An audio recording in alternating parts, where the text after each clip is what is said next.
Alrighty. So I decided to, instead of writing all this out, just to make it a quick blab. Today's Daddy in the Raw dad blog post is about beating the Binky. So I would say about a year ago, we transitioned Nathan to use the pacifier strictly for sleeping. And so for naps and for, when he goes to bed for the night, that's what we did. And it became kind of a little bit of a thing. We weren't like super disciplined about it. And all of a sudden, from a couple of weeks ago, because the whole family got sick, a series of events occurred where all of a sudden, cold turkey, he's done with the Binky. And I just want to share a little bit about that and just kind of some parenting perspective. So the story goes like this. We all got the flu like 3 weeks back or something like that. We were all sick for 2 weeks. It was crazy. Nate ended up with an ear infection. He had to go on antibiotics. It got a little out of hand.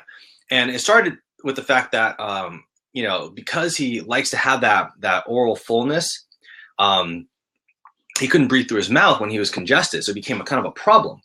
And, he couldn't cough, effectively. The sleeping was a problem because he was congested. And so there's drainage.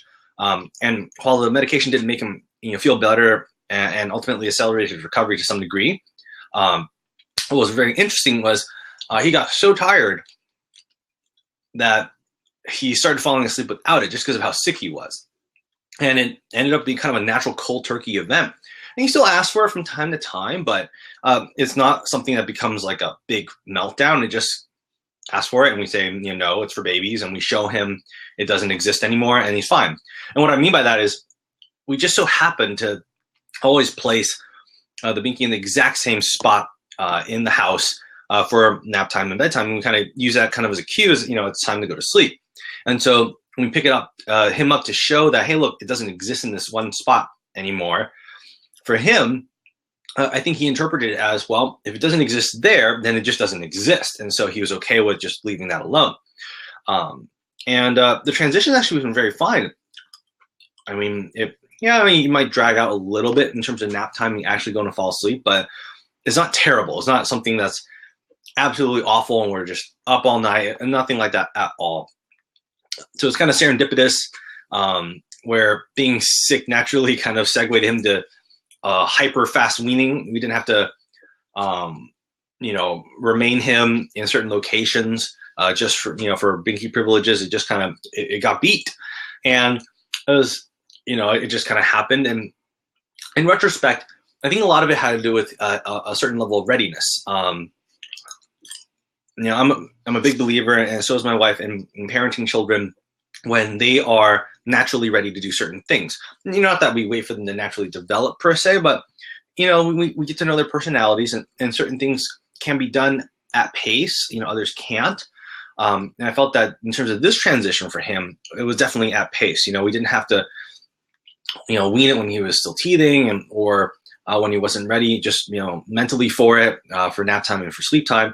And it went very smoothly. And I think many things that we do as parents, sometimes we wean them or we get them into things because we want that, not necessarily because their bodies want it or their minds or just their developmental pattern wants it.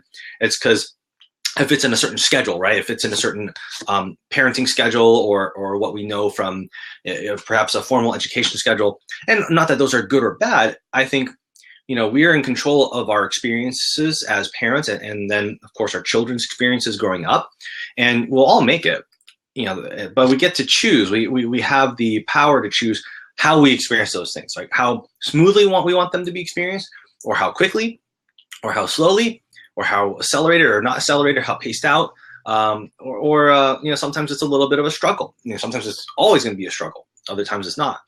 And I guess that's just really what this little blab was about. Celebration. We beat the Binky, and I guess the lesson we learned was we needed to beat it at our own pace. Life comes along and gives us the signals that now is the time to move on something or to stop something. And when you move at the pace that your kiddo's natural biology wants to move, things tend to move pretty smooth, and so that's a good thing. So that's all. I'm going to, of course, load this up on YouTube and then post this on daddyintheraw.com, my dad blog. Thanks for being with me, and I'll see you next time.